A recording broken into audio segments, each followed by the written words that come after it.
Waalaikumsalam. Bapak Ibu yang berbahagia, para tamu Allah, alhamdulillah sore hari ini kita akan keliling di sekitar Masjid Nabawi, karena memang di sekitar Masjid Nabawi ini juga terdapat beberapa tempat yang bersejarah, ya, yang tidak bisa lepas dari kunjungan jamaah umroh ketika berada di Madinah. Kita tahu Bapak Ibu bahwa Madinah ini sendiri adalah tempat yang ditentukan oleh Allah Subhanahu wa taala sendiri. Ketika Nabi Shallallahu alaihi wasallam sampai di Masjid Quba, di perkampungan Quba dan membangun Masjid Quba, beliau setelah itu berangkat menuju ke sini. Ya. Dan pada waktu itu Nabi Shallallahu alaihi wasallam belum punya apa-apa, belum punya rumah dan belum punya tempat yang akan ditentukan untuk membangun Masjid Nabawi. Maka pada waktu itu Nabi Shallallahu alaihi wasallam punya onta yang bernama Qaswah. Punya onta yang bernama Qaswah. Onta inilah yang menentukan di mana letak posisi Masjid Nabawi. Ya. Dan itu Allah sendiri yang mengilhamkan onta tersebut untuk berhenti. Karena pada waktu itu onta tersebut ditarik-tarik oleh sahabat Nabi agar dijadikan tempat ataupun rumah mereka ataupun tanah mereka dijadikan untuk tempat singgahnya onta tersebut. Tetapi kata Nabi SAW, "Da'ha fa innaha ma'murah." Biarkan, karena sesungguhnya onta tersebut sedang diperintahkan oleh Allah. Maka pada waktu itu Nabi SAW singgah di tanah milik dua orang anak yatim yang bernama Sahal dan Suhail. Ya, Sahal dan Suhail, dan Nabi SAW membeli tanah tersebut. Yang pada awalnya dua anak yatim ini sebenarnya tidak mau kalau dibeli, tetapi tetap Nabi SAW membelinya dengan 20 dinar.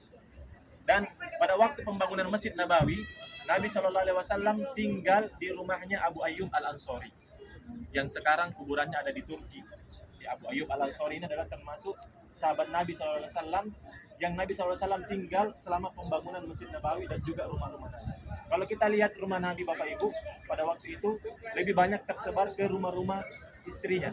Ya, apalagi Aisyah dan lain sebagainya, itu semua berada di sekitar Masjid Nabawi. Jadi penentuan masjid ini Bapak Ibu, ini bukan Nabi sendiri yang tentukan, tetapi Allah Subhanahu wa taala melalui ontanya Nabi. Jadi kita lihat sekarang Masjid Nabawi sudah mengalami berbagai macam renovasi besar-besaran, termasuk payung-payung ini. Payung-payung ini itu jumlahnya ada 250. Ya, dan ini tingginya kalau dia terlipat, itu tingginya bisa sampai 20 meter. Sedangkan dalam keadaan begini itu berbeda-beda, ada yang 14 meter, ada yang 15 meter. Dan ini Bapak Ibu harganya mahal. Ya, saya pernah dapat infonya itu, ini satu payung begini, ini satu tiang, itu harganya 15 M.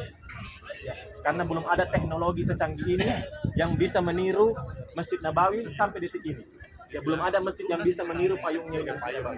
Dan kita lihat biru-biru yang ada di terpalnya itu. Ya, biru-biru yang ada di terpalnya itu adalah Enggak boleh.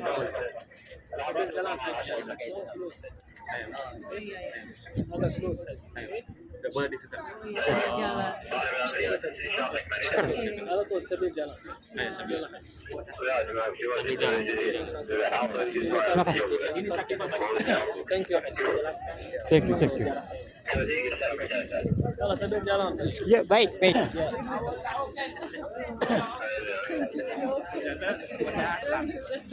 sakit Bapak Srida ya. Sebuah taman. Ini sekarang lagi direnovasi. Dikarenakan